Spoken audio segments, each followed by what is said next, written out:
What's going on, guys? Back at it again with another ToG rankings video featuring Dr. Bonehead. This time we are going over the top 6 characters in the Hell Train arc. And for anyone that might be confused, the Hell Train arc will consist of when they are on the Hell Train station, boarding it, and then until the end of the dollar show. Also, make sure you guys are heading over to Dr. Bonehead's channel and subscribing there so you don't miss the rest of the ToG rankings videos that he has on his channel, as well as next Thursday when he'll be posting the top 6 abilities of the Hell Train arc.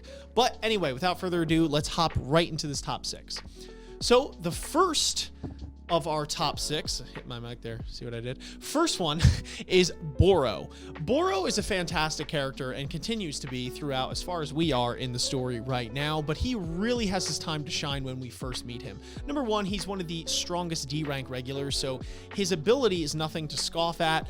We obviously find out later his sweet abilities when it comes to weapons and his countering of them, but beyond that, he's just a genuine guy. He has a lot of things going on with his old squad, Daniel, Akka, etc., that get fleshed out throughout this arc, but just in general, he seems to always be veering towards the side of good and doing what is right in those moments, and it takes a lot for him in terms of his character development to get over the sins of his past and be able to forgive himself and his comrades for the things that they did in the past. But once he is able to do that, he comes out better for it. Not to mention that this is one of Bonehead's favorite characters, so he had to have made this list. All right, coming in at number 5, we have Yihwa. My girl. I could talk about Yihwa for so long, and when we finally put her on a top 6 list, I was like, guys, please, I have to talk about my best girl. Yihwa in this arc is fantastic for a lot of reasons. Obviously, one of the highlights is her fight with Angel, which we may or may not talk about when we talk about the fights on the Hell Train. But overall, Yihwa as a character goes through a lot of development through this entire arc. It's the first time we get to see her as a child. When she's fighting Angel, we get to see that her family used to make her burn people alive for training. Like, no wonder she can't control her flame. Like, that's messed up, bro. And even though she is having more control over her flames during this arc, she still doesn't have perfect control over it, because even when she goes wild, you know, she ends up burning the body of her teammate, the bird guy, Hongjo, I believe his name was. And it shows you that she still does have a long way to go, you know, and Boro has to be the one to stop her and be like, hey, wake up. So overall, it's fantastic getting to see Yihwa grow during this arc. She has a lot of screen time. It's fantastic. We get to see some development from her end, but also still room for more development, which hopefully we'll get in the future. Okay, and number 4 on our list is Khun Aguero Agnes. Okay, to be honest, it's pretty hard to knock Khun off any of these character lists, just because throughout these arcs, he has so many great character moments and so many great moments for the story. But for this one, the Hell Train arc, the main reason we put him on here is because he has a lot of really great character moments with Rachel and Bam, and just for the games that coincide between the Hell Train arc, Train City, the Dollar Show, just plenty of great moments to sort of flex his big, beautiful brain and show off all the reasons why we love Khun as a character. Khun is somebody who is incredibly analytical, incredibly well thought out, and plans, the kind of guy who plans all of his moves, his next 10 moves, already in his head. For all those reasons and many more, we're putting him at number 4 on this list. All right, coming in at number 3, it's your boy, Bomb. But seriously, we had to incorporate the protagonist at some point, and we thought that this arc was the perfect time to do it for 2 major points in general. One of them is when he gets pushed for the second time by Rachel. Some would even say he's a little bit controlling in that moment, a little bit aggressive, and it takes Bomb a lot to get over this psychologically and to understand his own self-worth and that he does not need Rachel, and now it's more of just I need answers rather than I need to be attached to this person, which is something that he has to get over in this arc, and some might argue is still getting over, but this was really the catalyst for that sort of thing, getting pushed the second time.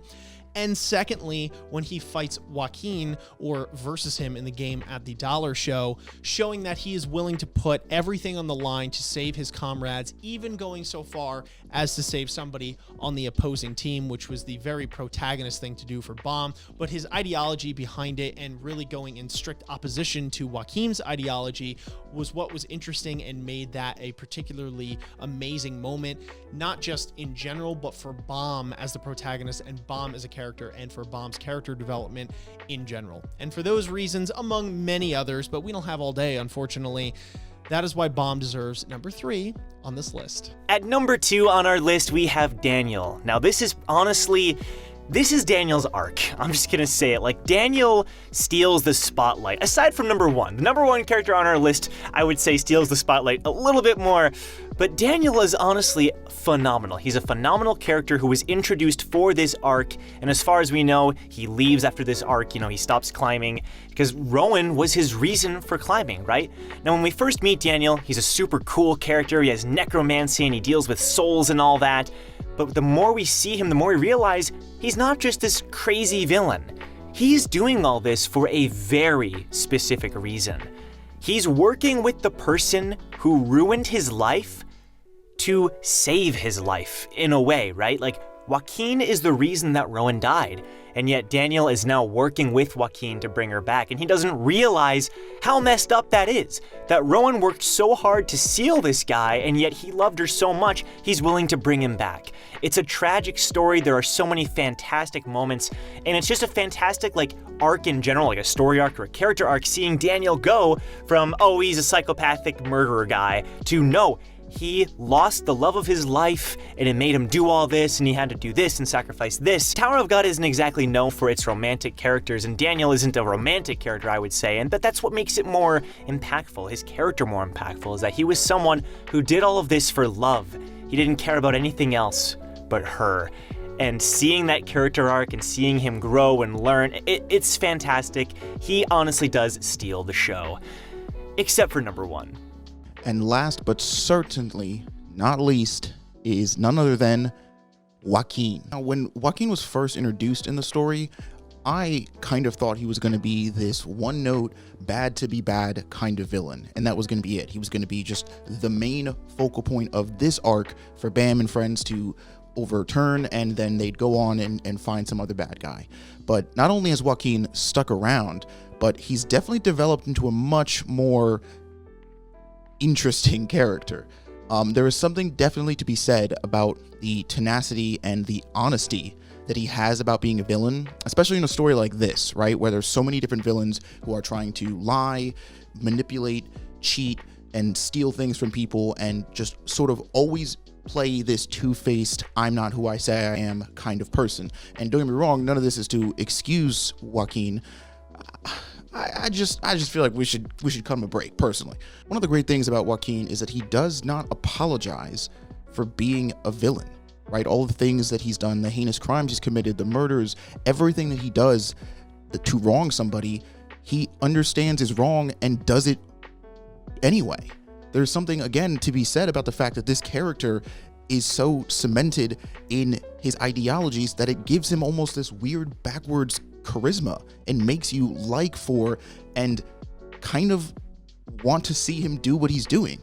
Now, this isn't to be like we want Joaquin to win or we want him to ultimately take over the tower or what have you, but keeping in mind the fact that his goal here was established to overturn his father, the head of his family.